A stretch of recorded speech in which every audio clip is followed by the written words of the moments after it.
When Finding Nemo came out, people went nuts. They were in love with this movie. They love the characters, they love the underwater world, they love the colors, they love the story. People absolutely fell in love with it. And while I don't think it's quite as strong as, say, Toy Story or some of the other films, it's still pretty damn good. What's the premise? We have a clownfish played by Albert Brooks. He sadly lost his wife and all of his children to a nasty predator. That is, all except for one child, the one that he calls Nemo. Because of his loss, he's overprotective of Nemo and wants to be sure that nothing ever happens to him. What a shock! Something happens to him. Nemo is taken away by a scuba diver and put in a little fish tank in a dentist's office. In Australia of all places, that's a unique location. So of course his father is on an endless quest to find his son. Along the way, he comes across a fish named Dory, played by DeGeneres. She has a fun gimmick of having short-term memory loss, which you would think very quickly would get old, but they work it in pretty cleverly. It gets big laughs and people really seem to enjoy it, and I enjoyed it too.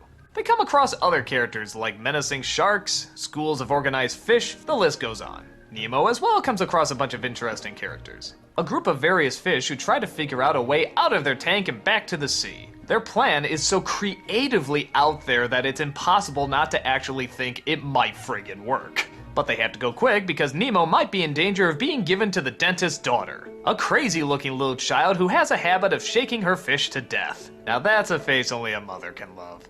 Finding Nemo has a solid story and some solid characters. I think this one plays up the drama even more than the previous Pixar films. It took a few more chances with what it could get away with and just how serious it could take itself. And not just with the characters, I think the environment, the music, and the colors really play a big part in making everything come together from a dramatic standpoint.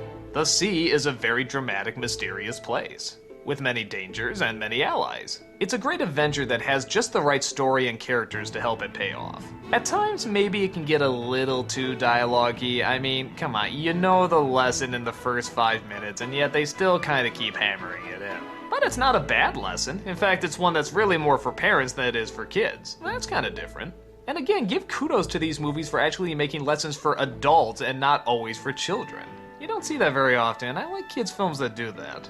The characters are too many to count. They're all memorable, they're all fun, you remember what each of them looks like. They're all wonderfully unique creations. I'm glad they don't take the route where they have Ellen DeGeneres and Albert Brooks fall in love either. I mean, I know some people would say it's obvious because Ellen herself is a lesbian, but you know what? Anytime they throw a female and a male together, usually they hook up. And especially with the mother being dead, this would be very tempting. I'm glad they didn't. I'm glad they just left her as a unique character, a companion, a good friend. That's all it was meant to be, and they didn't feel like they need to force anything else. I don't know, what else can I say about this movie? It just has so many things that a movie should have. It's adventurous, it's dramatic, it's funny, it's colorful, it's dark, it's bright, it has everything. Does every dramatic moment hit a bullseye? No. Does every joke get a big laugh? No. But the majority do, and it's obvious they're writing from their hearts. And that passion and care really does shine through.